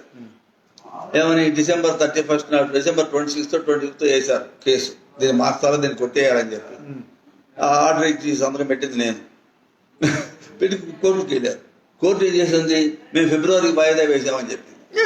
అప్పటికి అయిపోయింది కదా. అదే లౌక్యంగా యాక్ట్ అమల్లోకి వచ్చేసి కూడా ధార్మికులే కనుక అక్కడ ఉన్నతన అలా చేశారు. వచ్చింది, ఎగిరిపోయింది. మళ్ళీ అడిగిన వాళ్ళు లేడు. ఇప్పుడు ఏమైనా ఇప్పుడు దేవాలయాల్లో మీరు డెకరేషన్ చేయడానికి వీల్లేదు, చట్టం ఉంది. ఇటువంటి సంస్కరణలు కొన్ని తీసుకొచ్చి అలాగే సమాజంలో అర్చకులు కూడా గౌరవం కల్పించి, అధికారులు కూడా సరైన శిక్షణ ఇచ్చి వాళ్ళని కూడా సమాయత్తం చేసి ఒక సనాతనమైన ధర్మ సాధనాన్ని దాన్ని కూరుకున్నట్లయితే బాగుంటుంది. నేను ఆంధ్ర యూనివర్సిటీలో ఎంఏ చదువుకున్నా ఎప్పుడో 50 ఏళ్ళ నాడు, 1969-71 బ్యాచ్ వాడిని నేను. అక్కడ అప్పుడు సర్వేపల్లి రాధాకృష్ణ గారు, అంటే నాకంటే చాలా ముందు డాక్టర్ సర్వేపల్లి రాధాకృష్ణ గారిని ప్రెసిడెంట్ ఆఫ్ ఇండియా చేశారు. ఆయన హాస్టల్ కట్టినప్పుడు అది ఏ పేరు పెట్టాలా అనుకున్నారు. ఆంధ్ర యూనివర్సిటీ హాస్టల్స్లో మొట్టమొదటి సిద్ధార్థ, హర్షవర్ధన, అశోకవర్ధన, వినయ విహార, వివేక సంథింగ్ వినయ విహార, ఇట్లా వివేక విహార, అట్లా సిద్ధ, ఇట్లా శాతవాహన, ఇట్లా పేర్లు పెట్టారు. ఆయన ఉన్నప్పుడు ఒక బ్లాక్ పేరు పెట్టాల్సి వచ్చింది. ఆయనకేం తెలిసి పెట్టాల్సిన సద్ధర్మ సదన అని పెట్టాడు. ఆ బ్లాక్ సద్ధర్మ సదన. ఈవేళ హరిహర బ్రహ్మ రుద్రేంద్రలో మార్చడానికి వెళ్ళి శిలాశాసనం అయిపోయింది. ఒక మంచి మహానుభావుడు పరిపాలకుడైతే తప్పకుండా ధర్మం స్థాపించబడుతుంది, రక్షించబడుతుంది. అలాంటి ప్రయత్నంలో దేవాదాయ శాఖ ముందుండాలి అని చెప్పి నేను విజ్ఞాపన చేస్తూ ఒక చిన్న చివరి ప్రశ్న మిమ్మల్ని అడగడము. ఇప్పుడు సుబ్రహ్మణ్య స్వామి వారు సుప్రీంకోర్టులో కొట్లాడుతున్నారు. చాలా మంది కూడా అంటారు ఈ దేవాలయ శాఖ ప్రభుత్వ పాలనలో ఎందుకు ఉండాలి, దీనికి స్వయం ప్రతిపత్తి ఇవ్వాలి, దీన్ని ప్రత్యేకంగా వ్యవస్థ ఏర్పాటు చేయాలని అంటున్నారు గురుగారు. ఇప్పుడు కొన్ని శృంగేరి మఠం, కొన్ని కంచి మఠం, రకరకాల మఠాల కింద కొన్ని ఆలయాలున్నాయి, ప్రధానంగా దేవాదాయ శాఖలు ఉన్నాయి. ఒకవేళ దేవాదాయ శాఖ పెత్తనం ఉండొద్దు, వీటికి స్వయం ప్రతిపత్తిగా ఉండాలంటే ఎలా ఉండాలంటారో దానికి ప్రత్యామ్నాయం ఏంటి అసలు? కోర్టులో కేసు ఉంది. స్వామి దయానంద సరస్వతి గారు కేసు వేశారు. అవును. సుబ్రహ్మణ్య స్వామి లాంటి మహానుభావులంతా కూడా ఇందులో ఫ్రంట్ లైన్ లో పోరాడుతూ ఉన్నారు. నేను మొట్టమొదటి మీకు మనవి చేశాను. మొట్టమొదటి వాక్యం ఏంటంటే, అయ్యా దేవాలయాలు ప్రభుత్వ సొత్తు కాదు, ఇది కేవలం సమాజానికి చెందినటువంటివి, హిందూ సమాజం చెందినటువంటివి, ఈ సొత్తు మీద గవర్నమెంట్ అధికారం లేదు అని ముందే నేను మీకు విజ్ఞాపన చేస్తున్నాను. ఇదే ప్రకారంగా ఇప్పుడు ఇంత ముందు 1961-66 యాక్ట్ చట్టం ముందు కూడా ఉన్నాయి కదా. మనకు ఉన్న శాస్త్ర ప్రమాణం ప్రకారంగా రామాయణం కాలం అడిగి దేవాలయాలు ఉన్నాయని ఉంది. రామాయణం ఎప్పటిది? భారతం కంటే ముందుదే కదా. మన చక్రవర్తులు రాజుల కాలంలో కూడా ఉంది కదా. ఇప్పుడు అయోధ్య అఖండ భూమండలాన్ని పరిపాలన చేసిన పెద్ద మహారాజు. నైజాం పాలనలో మన భద్రాచలం కూడా ఉంది కదా, అన్నీ ఉన్నాయి కదా. మరి ఇప్పుడు కొత్తగా ఎందుకు రావాలి అటు? ఇంత ముందు లేనటువంటి దురద ఇప్పుడు ఎందుకు పెట్టుకోవాలి మనం? ఇది కండూతి కాకపోతే అంటే ఎవరో పోస్టులు ఇవ్వడం కోసమో వాళ్ళకి అధికారం రాజకీయ పునరావాస కేంద్రంగా చేయడం కోసం అనే భావన జనాల్లో ఉన్నది. కాబట్టి దేవాలయాలు గవర్నమెంట్ ఉండాల్సిన అవసరమే లేదు. 2 దేవాలయ భూములు కానీ దేవాలయ ఆస్తుల మీద కానీ ప్రభుత్వం ప్రమేయం కల్పించుకోవడానికి వీలు లేదు. రెగ్యులేషన్ డిపార్ట్మెంట్ ఏ పర్పస్ కోసం అయితే క్రియేట్ చేయబడిందో ఆ పర్పస్ ఫుల్ఫిల్ చేయాలి తప్ప అదర్ చేయడానికి వీలు లేదు. అందువల్ల రేపొద్దున ఎట్లా ప్రత్యామ్నాయం ఏమిటి అంటే సమాజం చూసుకుంటుంది. నన్ను అడిగారు అనుకోండి, నేనేమనుకుంటానంటే వ్యక్తిగత పర్సనల్ లెవెల్ మీరు అడిగారు ప్రత్యామ్నాయం అనే పదం ఆడారు కాబట్టి ఇప్పుడు శ్రీశైలం దేవాలయం ఎవరు మేనేజ్మెంట్ చేయాలంటే శైవ సంప్రదాయానికి పెంచినటువంటి ఒక పెద్ద పీఠాధిపతి దాన్ని పరిపాలన చేస్తాడు. ఆయన ఆధ్వర్యంలో బోర్డు ఏర్పడుతుంది. ఆయన నియమిస్తాడు ఆ బోర్డుని. ఆయన బోర్డు నియమిస్తాడు. అందులో పెద్దలు మహాదాతలు మహానుభావులు భక్తి గల వాళ్ళు సక్రమంగా రన్ అవుతున్నాయి కదా. అందులో వాళ్ళు నడిపిస్తారు. అట్లాగే ఇప్పుడు వైష్ణవ సంప్రదాయం ఉందనుకోండి, జీయర్ స్వాములు ఉన్నారు. ఏ జిల్లాలో ఉన్న జీయరు ఇంకోటి సెకండ్ ఆప్షన్ ఏంటంటే ఏ జిల్లాలో ఉన్న లీడ్ మెయిన్ టెంపుల్ కి ఆ జిల్లాలో ప్రధానమైనటువంటి స్వామీజీ పీఠాధిపతి మఠాలు అని చూసుకుంటారు. అవన్నీ కూడాను మీరు రెగ్యులేషన్ చేయాల్సిన పనే కానీ ఇంటర్ఫియర్ కాకూడదు కదా. అవునా కదా? అట్లా చేయవచ్చు. అది కూడా ఎందుకు కొంత దూరంలో లేదు, చాలా అతి త్వరలో మంచి మాటలు కూడా మనం వింటాము. అప్పుడు ఉన్నటువంటి వీళ్ళందరినీ కూడా ఎక్కడికి పంపించాలంటే తర్వాత చూసుకోవచ్చు. ఎక్కడో వేరే వేరే పోస్టులు పంపించేసేసి ఉద్యోగాలకి ఎవరు నష్టం కలిసి పని ఏం చేయాలి, అందరూ బాగుండాలని తప్ప అట్లా చేయాలని ఆలోచన. భగవంతుడు అలాగే అనుగ్రహించుగాక. ఇది డాక్టర్ చిలకపాటి విజయరాఘవాచార్యులు గారి నుంచి మనం కొద్దిసేపు ఈ దేవాలయ పాలన, దేవాలయాల్లో సంప్రదాయాలు, ఆగమాల గురించి వారితో పిచ్చాపాటిగా అనేక విషయాలు సంభాషించుకోవడమే కాకుండా మంచి మంచి విషయాలను కూడా ముఖ్యంగా నాకు వీక్షిస్తున్నటువంటి మా ముఖ పుస్తక మిత్రులందరికీ కూడా తెలియజేశారు. ఎందుకు చెప్తున్నానంటే పివిఆర్కే ప్రసాద్ గారు వారు చెప్పినట్టుగా ఐవైఆర్ కృష్ణారావు గారు, ఎల్వి సుబ్రహ్మణ్యం గారు, డాక్టర్ కేవీ రమణాచారి గారు, అజయ్ కల్లం గారు, అశోక్ కుమార్ గారు, ఇంకా ఎందరో మహానుభావులు దేవాదాయ శాఖ వీరు జేఎస్వి ప్రసాద్ గారు, ఇలాంటి పెద్దలు ఎందరో ఈ శాఖ మీద అత్యున్నతమైనటువంటి గౌరవంతో భక్తితో ఇది దేవుడికి సంబంధించినటువంటి వ్యవహారం అని భావించి భక్తితో ఈ ఆలయ శాఖను చాలా మెరుగుపరిచి ఇంకా బాగా నిర్వహణ కోసం వారు అనేక ప్రయత్నాలు చేశారు. కానీ కొన్ని ప్రయత్నాలు సఫలమయ్యాయి, ఇంకొన్ని ప్రయత్నాలకు వ్యతిరేకమైనటువంటి చర్యలు వచ్చాయి. ప్రధానంగా ఎల్వి సుబ్రహ్మణ్యం గారు ఏ ఆలయంలో కూడా హిందూ దేవాలయాల్లో అన్యమతస్థులు ఉండకూడదు అని ప్రభుత్వ ప్రధాన కార్యదర్శిగా ఘంటాపథంగా ప్రకటన ఇస్తే వారి పదవికే వారు ఎసరు పెట్టారు.